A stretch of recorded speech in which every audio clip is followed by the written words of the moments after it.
All right, ladies and gentlemen, welcome back to another DC Worlds Collide video. This is Mr. Squirrel. As always, glad to have you here.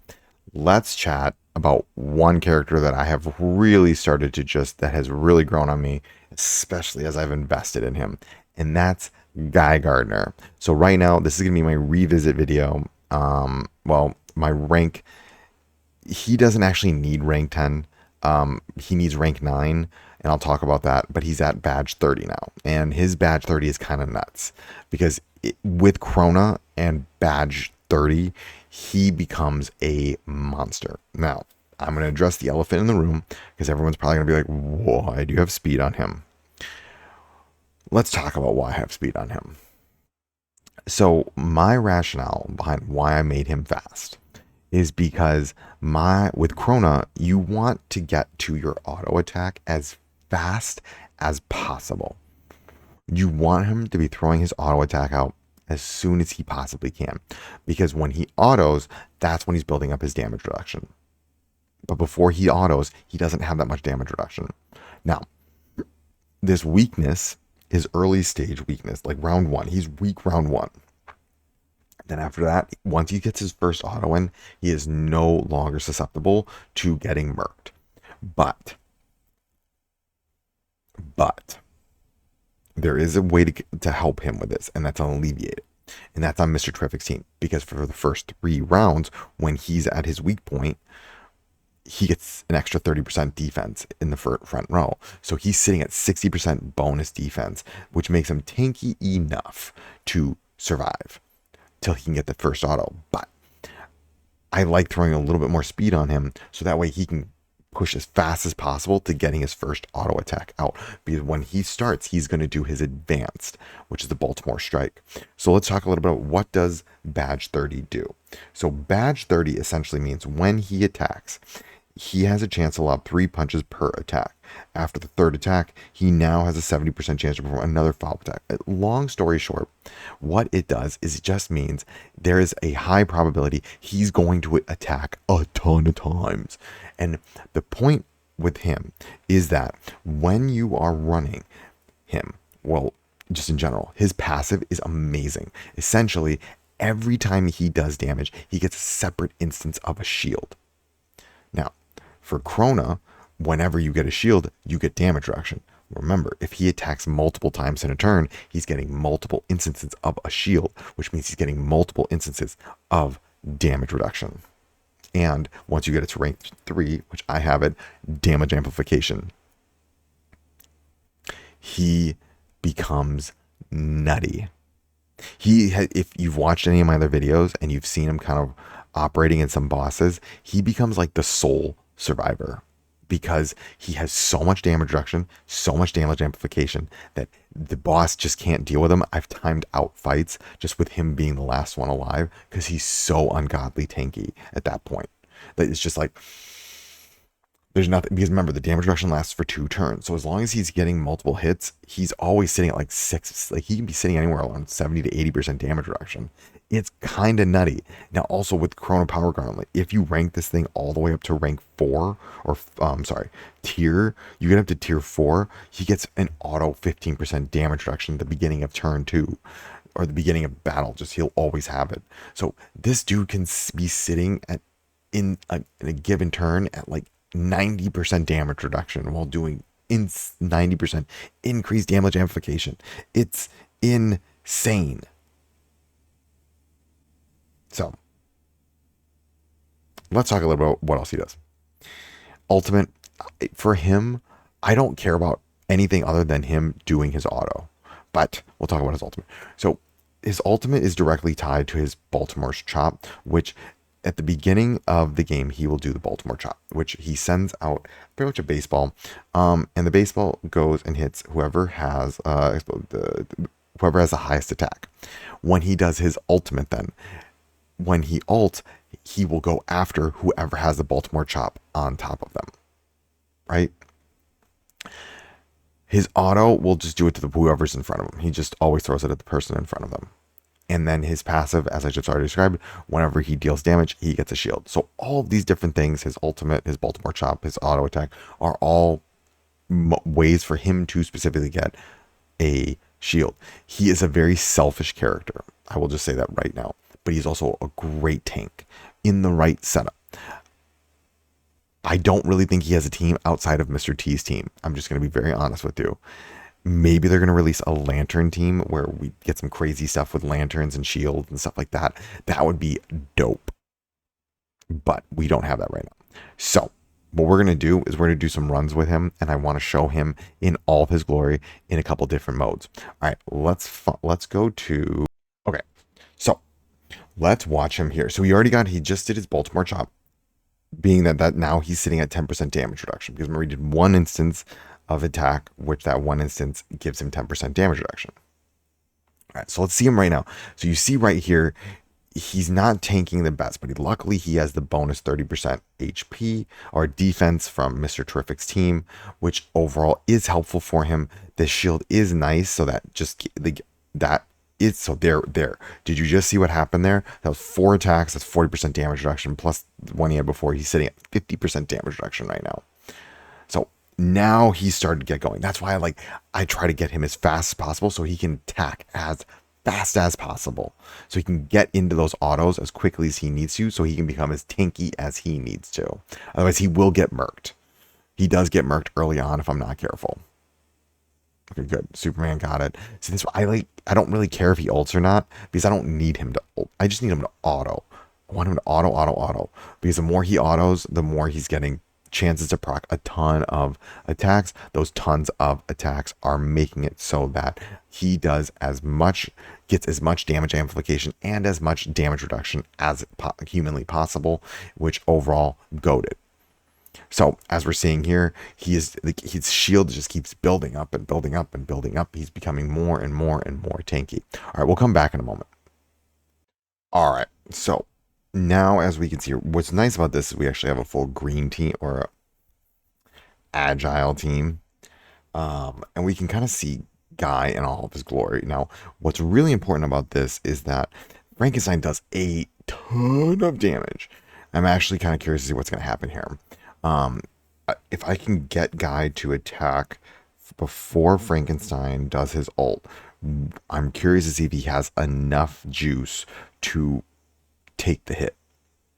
Oh, he didn't, only got 2. Man, that's not good. He only has 20% damage reduction right now. I don't know if he's able to survive Frankenstein's hit. We'll see. I don't think he will, though. No, he does not. Here, I'm going to do this again, and we're going to see if he can actually get to a point where he does have enough. If he doesn't, I'm going to switch Superman, unfortunately. I do want to put him in the way of this just to see what it looks like. It is really important just to see how well he can tank. If I can get his, oh, come on, don't. Oh. That was annoying. I could have gotten the kill there. Right. Okay, just do your thing. You're good. Ugh, so annoying that earlier. Oh, there he goes. There he goes. So he just got, what, 4? So he's sitting at 50% damage reduction right now. Okay. 50% damage reduction. That may still not enough. I mean, just to be very frank with you, Frankenstein does a ton of damage. The boss Frankenstein.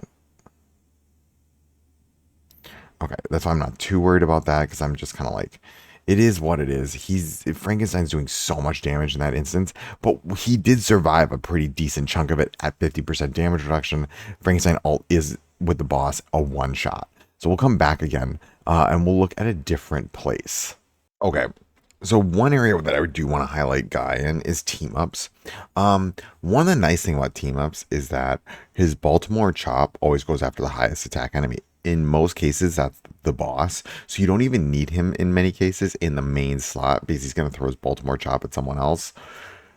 One thing that I'm going to show in a little bit, and hopefully I can run a few rounds to just show everyone it, because it's a fun little interaction he has. But he's actually really good in game modes that many other characters. So you just saw it right there. He's getting 3 to 4 on average. That means he is usually sitting at about 50 to 60% damage reduction, because remember, it stacks on itself over multiple turns, because it's 2 turns of damage reduction. So if he attacks 2 to 3 times on a turn, he normally is sitting around 60% damage reduction, but you need to get him there to the attacking. Remember, Guy is weakest round 1 and 2. Once he gets in the cycle of attacking and attacking and like auto attacking constantly, he's always sitting. I mean, on lowest case scenario in most situations is 50% damage reduction. So in lowest case scenarios, he's sitting at 50% damage reduction with a ton of shields, life steal, and bonus defense on Mr. T's team. He is bonkers, folks. But he does have a weak point in the first or in the early rounds. Now, one of the nice things is, especially on the Mr. T team, I don't care if he ults. Ever. He's just not an ult priority because his ult is just like, he's a bruiser. I'm not trying to get him to do tons of damage. I'm just trying to get him to survive. His ult is just 10% more damage reduction for me. That's all it is. It's just his autos are what you care about. His autos are where he's getting those wonderful stacks of damage reduction, damage amplification. So again, he doesn't do a lot of damage with his ult. His ult is just a nice to have. That's how you need to think about it. It's usually last in priority for me.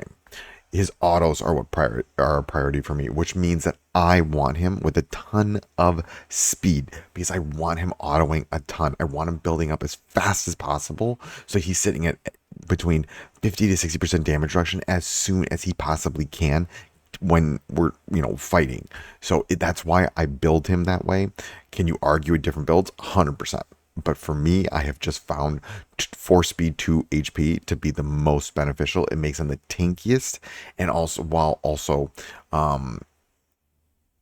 being able to survive as for as long as possible. The other thing, I'm going to show one last thing about his build after this, and then I've also was trying to avoid doing this during the buff in PvP. He is also a very good PvP unit. Let's go back. Okay, before we go back, I did want to show one thing. This is probably one of my favorite interactions, and he's not even on the right team in this, but his Baltimore Chop, if it kills someone, he just keeps casting it. So in the Parademons that is right here, he will do this for like 20 levels. It's hysterical. So you're just seeing this right now. Now, each one of these, mind you, is a separate instance of his shield. So he sits at 100% damage reduction most of the time in here and 100% damage amplification. You're just watching this right now. Look at this. Look at this. It just keeps going up and up and up. He just keeps getting the damage reduction and amplification. It's hysterical. It's one of my favorite interactions in the game. This is like one of my favorite moments. Guy literally is the perfect unit for the Parademons. So we'll come back in a moment. I just wanted to show this interaction. Okay, now finally, ladies and gents, I do want to talk a little bit about what stats I'm prioritizing on him. Attack and HP. So for me, his accessory is going to be percentage-based HP. You might be asking, why not attack for both? His shield is important, but for me, part of me is also like, I almost don't even want the attack part, but I do feel like he does need a little bit of attack. I'm still weighing whether I want to keep this attack bonus or not. I'm still trying to figure out what I'm going to do with this. Because personally, if you saw, he takes a lot of damage at the start of the fight. But once he gets going in round 2, he's like, once he starts auto attacking, he's sitting at that 60% damage reduction and he's building up those shields. Those shields, however, are based on his attack. So while I want HP, I also want him to do a little bit of damage so that he can build up his attack. Well, he can build up his attack so that his attack is creating bigger and bigger and bigger in shields. Because if he doesn't have that attack percentage, his shield is not that strong. And remember, he is like a shield tank. So he really does want to be shielding as much as possible on top of getting that damage reduction. The damage reduction, the shields are just a nice to have with the damage reduction. So again, folks, and also, I would not be using Mr. T. I would not be using Guy if I didn't have Mr. T. He is tailor-made for Mr. T's team. If you're running him off Mr. T's team, I don't really know where you're running him. Maybe like a single target. It's not even that. Is he even classified as single target?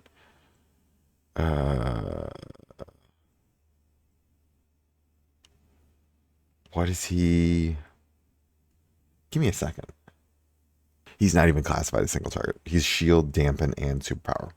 So I hope we get a shield, like a lantern-based shield team that maybe he would work on too. I will say this: his best partner, one of his best partners, is while Mr. T is also Jessica Cruz. He super juices Jessica Cruz, so she's always sitting at like 7 or 8 stacks on her passive. So just an FYI, Guy is a phenomenal partner with Jessica Cruz. All right, folks. I hope this video was slightly helpful. And as always, remember, failing is just your first attempt at learning.